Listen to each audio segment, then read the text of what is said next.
თქვენ როგორ აფასებთ სომხეთში არჩევნების შედეგებს, განსაკუთრებით იმ კონტექსტის გათვალისწინებით, რა კონტექსტშიც ტარდებოდა ეს არჩევნები? როდესაც რუსეთი ცალსახად ემბარგოს დაწესებით ცდილობს სომხეთს აგრძნობინოს, რომ მას გადაწყვეტილება აქვს მისაღები კონკრეტული მიმართულებით და სავარაუდოდ რუსეთის მიმართულებით, რადგან ასეთი ძლიერი ემბარგო დააწესა სომხურ ექსპორტზე და მეორე მხრივ ფაქტია, რომ სომხეთს გამოკვეთილად უფრო პროევროპული კურსი აქვს, თუმცა ფაშინიანი მაინც ცდილობს, რომ ლავირება მოახდინოს და ჯერჯერობით არაფერს ამბობს ევრაზიული კავშირის დატოვებაზე. თქვენ როგორ აღიქვამთ მთელ სიტუაციას? მოგესალმებით და მივესალმებით თქვენს მაყურებელს. სანამ უშუალოდ შედეგებზე ვიტყოდი, რომ თავისთავად ძალიან მნიშვნელოვნად მიმაჩნია ის, რომ ჩვენ სამეზობლოში, ჩვენს რეგიონში შედგა დემოკრატიული არჩევნები, რომელსაც არ მოჰყვა პროტესტი, სანქციები და ის სამწუხარო ამბები, რომლებიც საქართველოში ვიხილეთ არაერთხელ და რომელში ცხოვრებას დღესაც ვაგრძელებ. თავისთავად ეს ფაქტი მნიშვნელოვნად მიმაჩნია და მნიშვნელოვნად მიმაჩნია, რომ ეს უკვე გარკვეულწილად გამარჯვებაა დემოკრატიის ჩვენს რეგიონში. იმედია გადამდები იქნება ეს ეფექტი. აი სულ რამოდენიმე წუთის წინ დასრულდა სანამ ეთერში შემოვიდოდით EUTOS ბრიფინგი, სადაც მოხდა ამ არჩევნების შეჯამება და შეფასება. დასკვნა არის ცალსახად დადებითი. საქართველოს შემთხვევაში ისევ და ისევ ძალიან დიდი ხანი ასეთი დასკვნა ჩვენ სამწუხაროდ არ მოგვისმენია. რა თქმა უნდა არის საუბარი გარკვეულ ხარვეზებზე, თუმცა ძირითადად რა თქმა უნდა ეს არჩევნები არის დახასიათებული როგორც დადებითი და შემდგარი და ასე შემდეგ. ამ შემთხვევაში რატომ ვახსენებ ამას გარდა იმისა, რომ ეს კარგია ზოგადად რეგიონისთვის, ეს აძლევს ფაშინიანს, რომელმაც როგორც ვიცით უკვე მოიპოვა გამარჯვება ამ საპარლამენტო არჩევნებში, აძლევს ძლიერ მანდატს მოქმედებისთვის. და როგორც ისტორია გვაჩვენებს, როცა ფაშინიანს ძლიერი მანდატი გააჩნია მოქმედებისთვის, ის საკმაოდ რიგ შემთხვევებში არა სტანდარტულ, რიგ შემთხვევებში საკმაოდ რისკიან ნაბიჯებსაც დგავს. რა თქმა უნდა, ამ კონტექსტში ჩვენ გავიხსენებთ 2021 წლის ივნისის რიგგარეშე საპარლამენტო არჩევნებს, როცა უმძიმეს ვითარებაში, ესე იგი კატასტროფული სამხედრო მარცხის შემდეგ, ფაშინიანმა ის არჩევნები ჩაატარა დარღვევებისა და გაყალბების გარეშე, შეიძლება ითქვას და ამით მოიპოვა პრაქტიკულად ის მანდატი, რომელიცაც მოქმედებდა ამ წლების განმავლობაში.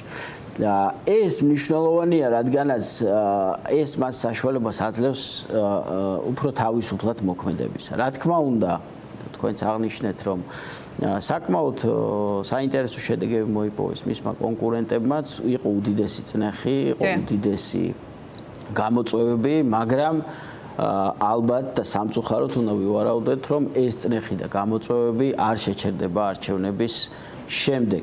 შეიძლება ითქვას, რომ უფრო მეტი თუ არა ანალოგიურად მძიმე სამუშაო ექნება ახლა ფაშინიანს, რათა შეაჩეროს ის ტალღა მაქსიმალურად, რომელიც მას თავს დაატყდება სავარაუდოდ რუსეთის მხრიდან, რადგანაც ასეთი აქტიური ჩარევა როგორც ვიხილეთ როგორც რიტორიკის კუთხით, ისე ეკონომიკური სანქციების და შეზღუდვების და სავაჭრო შეზღუდვების დაწესების კუთხით სხვადასხვა დიდი ხანია არ ყოფილა და ამავე დროს უნდა ითქვას, რომ არავინ იცის თუ სად გაჩერდება ეს ჭყალებში სადამსჯელო ზომები. მე მგონია, რომ ახლა უკვე გამარჯვებული და აი ამ მანდატის მქონე ფაშინიანი შეეცდება მაქსიმალურად მოიგოს დრო, რათა არ გაამწვავოს მდგომარეობა. მას აქვს სახალხო მანდატი, მას გააჩნია დასავლეთის, ევროკავშირის და შეერთებული შტატების მხარდაჭერა, მაგრამ ამავე დროს ის ისე მყარად არ არის, რა თქმა უნდა, ინტეგრირებული ჯერ დასავლეთში, დასავლურ სტრუქტურებში, რაც მას საშუალებას მისცემდა, თქვათ, უფრო კარდინალური არჩევნების გაკეთების. ამიტომ ამ ეტაპზე დიდად სავარაუდოა, რომ ის შეეცდება მეტი სიფრთხილე გამოიჩინოს, შეარბილოს ის ეკონომიკური წნეხი, რომელიც რუსეთიდან მოდის, ის გეოპოლიტიკური წნეხიც, იმიტომ რომ უნდა შევახსენოთ ალბათ ჩვენს მაყურებელსაც, რომ გარდა ეკონომიკური ბერკეტებისა, რუსეთს გააჩნია საკმაოდ მნიშვნელოვანი სამხედრო ელემენტი სომხეთში, რა თქმა უნდა, ეს არის გიუმრის სამხედრო ბაზა და რუსული სპეცსამსახურების და ძალოვანი სტრუქტურების ყოფნა სხვადასხვა სომხური საჯარო ცხოვრების სხვადასხვა ასპექტში. კი ბატონო. რაც რა თქმა უნდა იქნება რაღაც მომენტში გამოყენებული ფაშინიანის წინააღმდეგ. გააჩნია რამდენად კონფრონტაციული იქნება ის დინამიკა, რომელიც არჩევნების შემდეგ გამოჩნდება. თუმცა მეორე მხრივ ამ კონტექსტში განსაკუთრებით საინტერესოა ეს შეცვლილი რეალობა, რაც არის რეგიონში, მათ შორის ფაშინიანის თავის დროზე მიღებული, როგორც ჩანს, სწორი გადაწყვეტილებით, ყოველ შემთხვევაში ჯერჯერობით ამაზე მიეშნებს ყველაფერი ის, რომ მისი გადაწყვეტილების შედეგად და ყარაბაღისთან დაკავშირებული შეთანხმების შედეგად საბოლოო ჯამში ფაშინიანს გაუწევდა ორი ძლიერი მოკავშირე რეგიონში, სომხეთი, უკეთესად აზერბაიჯანის და თურქეთის სახით და რეალურად მისი მოწყვლადობა ამით რუსეთთან მიმართებაში საკმაოდ შემცირდა იმ თვალსაზრისით, რომ უფრო ნაკლებ მოწყვლადია, იმიტომ რომ როდესაც დღეს მაგალითად იგივე რუსეთი ესაუბრება სომხეთს, ესაუბრება მასთან ერთად აზერბაიჯანს და თურქეთსაც, შეიძლება ასეც ითქვას. რამდენად ფიქრობთ, რომ ეს პლუს ამას ემატება, რა თქმა უნდა, ევროკავშირის გაზრდილი მხარდაჭერა და როგორც ჩანს ყოველ შემთხვევაში შესაძლოა საქართველოსთან დაშვებული შეცდომები ამ შემთხვევაში ევროკავშირმა სომხეთთან გაითვალისწინოს გაკვეთილის სახით. რამდენად ფიქრობთ, რომ საერთო ჯამში ეს ყველაფერი ცოტა ცვლის იმ დინამიკას, რაც ადრე იყო მაგალითად რუსეთსა და სამხრეთ კავკასიის ქვეყნებს შორის? რა თქმა უნდა, ცვლის, თქვენ აბსოლუტურად სწორად აღნიშნეთ, რომ აზერბაიჯანის და თურქეთის ფაქტორი დიდ როლს თამაშობს და ერთ-ერთი თუ თავარი გზავნილი არა ფაშინიანის არჩევნო კამპანიის იყო მშვიდობა, რაც რუსეთის სამეზობლოში ძირითადად მშვიდობის გამოყენება საარჩევნო კამპანიაში ახასიათებს ძირითადად პრორუსულ ძალებს, რადგანაც მშვიდობის ყველაზე დიდი მტერი არის რუსეთი და პრორუსული ძალები ცდილობენ ყოველთვის ამ კარტის გათამაშებას რუსეთზე დაყრდნობით. ამ შემთხვევაში იყო იშვიათად სხვანაირი განსხვავებული ვითარება, როცა მშვიდობის გზავნილს საკმაოდ აქტიურად იყენებდა თავად ფაშინიანი და ის მის პოლიტიკურ ძალას მშვიდობის მომტან ძალას ეძახდა და უნდა ითქვას, რომ სრულიად საფუძვლიანად, რადგანაც უკვე რამდენიმე წელია შეიძლება ითქვას, მინიმუმ 2 წელია, რაც სომხეთსა და აზერბაიჯანს შორის არის ისეთი მშვიდობა, რომელიც არ ყოფილა 10 წლეულების განმავლობაში, ანუ არ არის სროლა, არ არის დაბომბვა და ასე შემდეგ, რაც ამ ორ ქვეყანას შორის ურთიერთობას 10 წლეულების განმავლობაში ახასიათებდა. ეს როგორც ჩანს და ფაქტია, რომ საინტერესო არგუმენტი აღმოჩნდა სომეხი ამორჩევლისთვისაც და რა თქმა უნდა ეს არის ბერკეტი, რომელიც დაკარგა რუსეთმა, რადგანაც წლების განმავლობაში, 10 წლეულების განმავლობაში შეიძლება ითქვას, რუსეთი სომხეთისთვის იყო ეგრეთ წოდებული, ყოველ შემთხვევაში საკუთარი პოზიციონირებას ასე ახდენდა უსაფრთხოების გარანტორი. ანუ უსაფრთხოების გარანტორი სომხეთის მარტივად რო ვთქვათ, განადგურების წინააღმდეგ, რადგანაც დიდი ხნის განმავლობაში პრაქტიკულად დამოუკიდებელი სომხეთის არსებობის უმეტესობა წლების განმავლობაში სომხეთის მოქალაქეებს აშინებდნენ იმით, რომ რუსეთის გარეშე აზერბაიჯანი და თურქეთი და ვიცით ჩვენ ეს ისტორიული ტრავმები გაანადგურებდნენ სომხეთს და რუსეთი იყო როგორც გადამრჩენელი. ამ შემთხვევაში ფაშინიანმა მოახერხა, რომ უმძიმეს პირობებში მოეხდინა აი ამ მნიშვნელოვანი ფაქტორის დიდწილად განეიტრალება.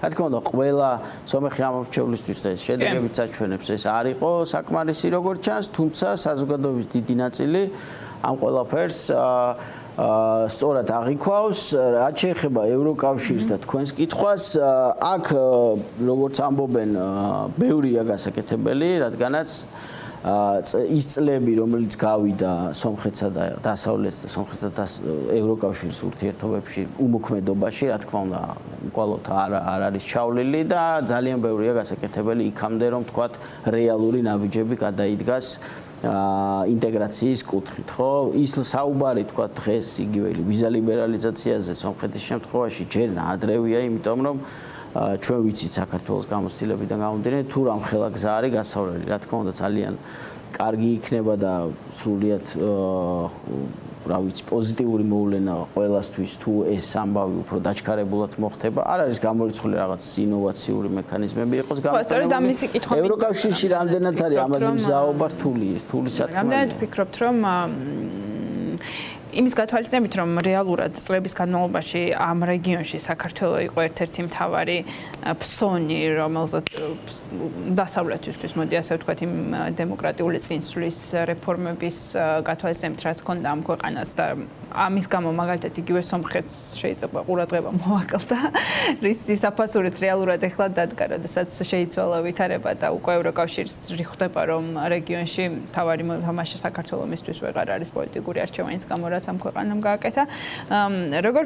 რამდენად ფიქრობთ, რომ ეს შეიძლება გახდეს საფუძველი ევროკავშირის მხრიდან განსხვავებული გადაწყვეტილებების მიღების, მათ შორის უფრო ჩქარა პროცესის წარმართვის, იმიტომ რომ რადგან უკრაინის შემთხვევაში დაიშვა ეს ექსკლუზიური გადაწყვეტილება, რომ ასე სწრაფად წარიმართოს მისი გაწევრიანების პროცესი, რატომ არა სომხეთის მიმართებაში? კი ბატონო, უკრაინის და მე ვიტყოდი, მაშინ ჯერ კიდევ არსებული ასოცირებული ტრიოს შემთხვევაში, რა თქმა უნდა, ეს გადაწყვეტილება იყო გამოწვეული იმ ფართომასშტაბიანი აგრესიით, რომელიც რუსეთმა დაიწყო უკრაინის წინააღმდეგ. ამ ომის გარეშე ეს გადაწყვეტილება იმ დროს და კიდევ სავარაუდო რაღაც პერიოდის განმავლობაში არ მოხდებოდა და ვხედავთ, რომ ევროკავშირს გააჩნია რესურსი იყოს უფრო მოქნილი გარკვეულ შემთხვევაში. იქნება თუ არა საკმარისი სომხეთის, მოდით დავარქვათ, ჩემობრუნება გარკვეულწილად დასავლეთისკენ იმისთვის, რომ ევროკავშირმა ანალოგიურად გარკვეული მოქნილობა გამოიჩინოს და გაუხსნას კარი უფრო სწრაფად სომხეთს, როგორც ეს უკრაინის და მოლდოვის, საქართველოს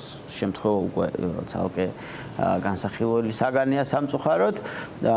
ჯერ არ ვიცით, იქნება თუ არა საკმარისი ეს დემოკრატიული წინსვლა, რაც ძალიან მნიშვნელოვანია ევროკავშირისთვის, ის რეფორმები, რომელიც ფაშინიანმა უნდა გაატაროს სომხეთში და ასეთი ბევრია, ამას დრო გვაჩვენებს, მე ამას გამიხილავდი უფრო მაინც საშუალოვადიან პერსპექტივაში, ახლოვადიან პერსპექტივაში, ან უახლოესი თქვა თვეებისთან ერთი წლის განმავლობაში იქნება ურთიერთობების გაღრმავება, იმედია სომხეთი მიიღებს დამატებით რესურსებს, რათა მოხდეს სტაბილიზაცია პირველ რიგში იმ ეკონომიკური სანქციების ფონზე, რომელიც რუსეთმა უკვე მიიღო და კიდევ რას მიიღებს, არ ვიცით.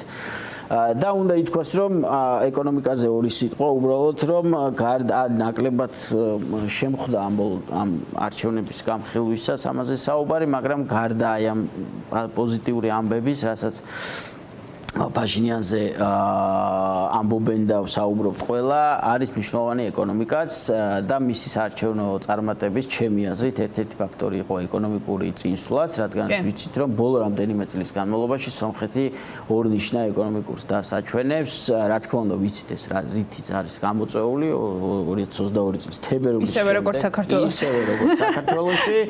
მაგრამ სომხეთი უფრო პატარა ქვეყანაა და ის კონცენტრაცია იმ ეკონომიკური ზრდის, რომელიც იქ არის, როგორც ყველა პოსტ-ტოტალიტარულ ქვეყანაში, რა თქმა უნდა, სომხეთშიც ეს ეკონომიკური ზრდა არათანაბრად აისახება საზოგადოებაზე, თუმცა მაინც მნიშვნელოვანი ფაქტორია და არ უნდა თქვათ დაუკარგოთ ეს ამბავიც ფაშინიანის პოლიტიკურ ძალას. ეკონომიკას, რადგან საუბრობთ ეკონომიკით დავასრულოთ პრინციპში ჩვენი მთავარი სასაუბროც უფრო მეტად ეკონომიკა, რეალურად თქვენი მოლოდინი როგორია?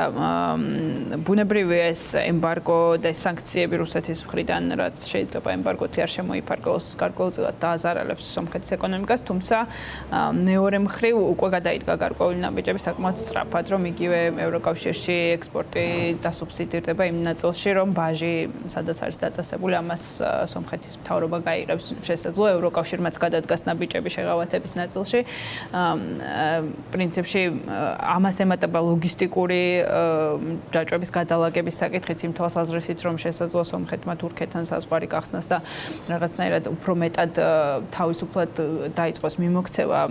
რამდენად ფიქრობთ საბოლოო ჯამში, რომ სომხეთი შეძლებს ეკონომიკურადაც და პოლიტიკურადაც საშუალოვადიან პერიოდში თუ გრძელვადიან პერიოდში ისე გამოვიდეს ამ სიტუაციიდან, რომ არ დაზარალდეს. ძალიან ბევრი არის დამოკიდებული ფაშინიანის მთავრობის ეფექტურობაზე ამ კუთხით. და ვიტყოდი რომ ის საკითხი რაც ახლა თქვენ წამოჭერით არის ალბათ ერთ-ერთი მთავარი რომელიც მომავალ წლებში გადაწყვეტავს სომხეთის მათ შორის გეოპოლიტიკურ ორიენტაციასაც. მე მახსენდება საქართველოს 2006-2007 წლებში, როცა ძალიან მძიმე ეკონომიკურ და ენერგეტიკულ მდგომარეობაში ყოფ ქვეყანას რუსეთმა ანალოგიური ეკონომიკური ომი გამოუცხადა, სავაჭრო ემბარგო, შეზღუდვები, ენერგო ემბარგოც მათ შორის და საბედნიეროდ მაშინ საქართველოს მოახერხა ამ სიტუაციიდან გამოსვლა და ამავე დროს მოახერხა უკეთესი მოდელით გამოსვლა. როგორც ენერგეტიკული მომარაგების და დივერსიფიკაციის კუთხით, ასევე ვიცით მაგალითად ქართული ღვინის მაგალითი, რომლის განვითარება გადაიცა ეკონომიკის ახალ სექტორად. ასეთ სიტუაციაშია დაახლოებით, რა თქმა უნდა, იდენტური არასდროს არ არის ეს სიტუაციაში, მაგრამ ასეთ სიტუაციაშია დაახლოებით სომხეთი. არ არის გამორიცხული რუსეთმა გარკვეული მოსაზრებებიდან გამომდინარე, მათ შორის უკრაინასთან ომის და ზოგადად მძიმე ეკონომიკური სიტუაციის, რომელიც ახლა რუსეთში არის, გარკვეულწილად შეერბილება მოახდინოს სომხეთის მიმართ.